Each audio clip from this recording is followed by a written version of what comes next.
शायद इस वीडियो के बाद मेरे ऊपर केस भी हो सकता है, क्योंकि मैं अगले 1.5 मिनट में आधे से ज्यादा प्राइवेट हॉस्पिटल्स की धज्जियां उड़ाने वाला हूँ। प्राइवेट हॉस्पिटल्स में तुम्हारे साथ होने वाले ये 5 हिडन स्कैम्स तुम्हें कोई नहीं बताएगा, इसलिए वीडियो को एंड तक देखना। यूं तो नॉर्मली हमारे यहाँ डॉक्टर्स को भगवान कहा जाता है, लेकिन जरूरी नहीं डॉक्टर्स की यूनिफॉर्म पहना हुआ वो व्यक्ति भगवान ही हो, वो कालनेमी भी हो सकता है। अगले 90 सेकंड के अंदर प्राइवेट हॉस्पिटल्स में होने वाले 20 स्कैम चुटकियों में गिना सकता हूँ, लेकिन हम बात करेंगे मैं 5 स्कैम्स के ऊपर, जिससे कुछ हरामखोर डॉक्टर्स पेशेंट्स की जान लेकर अपनी जेबें भरते हैं। पहला और सबसे ज्यादा होने वाला स्कैम, प्रेगनेंसी स्कैम। डिलीवरी से 1-1.5 महीने पहले एक टेस्ट होता है जिसमें चेक किया जाता है कि बच्चे का हार्ट बीट ठीक है, यानी उसका मूवमेंट ठीक हो रहा है या नहीं। ये टेस्ट करवाने के बाद ही आधे से ज्यादा डॉक्टर्स के नाटक शुरू हो जाते हैं। ज्यादा वेट नहीं कर सकते, मामला सीरियस है, बच्चे ने अंदर पॉटी कर दिया, गले में उसके फंदा बन गया है। अगर हम नॉर्मल डिलीवरी का इंतजार करेंगे तो कुछ भी हो सकता है, हमारी जिम्मेदारी नहीं रही। बेशक 8वां महीना चल रहा है, लेकिन बच्चे और माँ दोनों को ही कुछ भी हो सकता है, इसलिए हमें अगले ही हफ्ते इमरजेंसी ऑपरेशन डिलीवरी करनी होगी। इसलिए पैसे का इंतजाम कर लो। बस यही हर एक आदमी इमोशनल होकर जो डिलीवरी 1 महीने बाद 8 से 10 हजार रुपए में होनी थी, वो 1 महीने पहले ही रिस्क लेकर के 1.5 से 2 लाख रुपए में करा लेता है।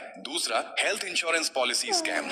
जब भी किसी व्यक्ति को तुम्हें छोटी मोटी चीज के लिए हॉस्पिटल में एडमिट कराना हो, तो सबसे पहला सवाल तुमसे यह पूछा जाएगा कि क्या इनका हेल्थ इंश्योरेंस है। तुम्हारे यहाँ कहते ही वहाँ के स्टाफ को समझ में आ जाएगा कि इंश्योरेंस कंपनी को कैसे लूटना है। अब तुम्हें लगेगा कि यार मेरा बिल इंश्योरेंस कंपनी पे कर दिए तो मुझे इसमें दिक्कत क्या है। अरे भाई, अन्न पराया हो सकता है, लेकिन पेट तो तुम्हारा है। वो ऊना दूना बिल बनाने के लिए इंजेक्शंस और सर्जरी से तुम्हें छेद के रख देंगे, उसका क्या। अगर उस व्यक्ति की बीमारी छोटी मोटी है तो छूटते ही तुम्हें मना कर देना है, क्योंकि अगर हाँ कर दिया तो यह कुत्ते को हड्डी दिखाने जैसा होगा। अब तीसरा है मेडिसिन स्कैम। जरूरी नहीं कि कोई भी डॉक्टर्स तुम्हें दवाइयां लिखे तो वो दवाइयां तुम्हें उसी के स्टोर से या उसी के मेडिकल से लेनी पड़ेंगी। तुम्हें कानूनी तौर पर पूरा अधिकार है कि तुम दवाइयां कहीं से भी खरीद सकते हो। पहले चेक कर लो हॉस्पिटल के मेडिकल स्टोर पर दवाइयों की प्राइसिंग क्या है और बाहर प्राइसिंग क्या है, जहां से अच्छा लगे वहां से खरीदो। चौथा, इमरजेंसी ICU स्कैम। इसमें परिवार को बोला जाता है कि इनकी कंडीशन बहुत ज्यादा खराब होती जा रही है, इनका ऑक्सीजन लेवल गिरता जा रहा है, अगर ICU में भर्ती नहीं किया तो इनके साथ में कुछ भी हो सकता है।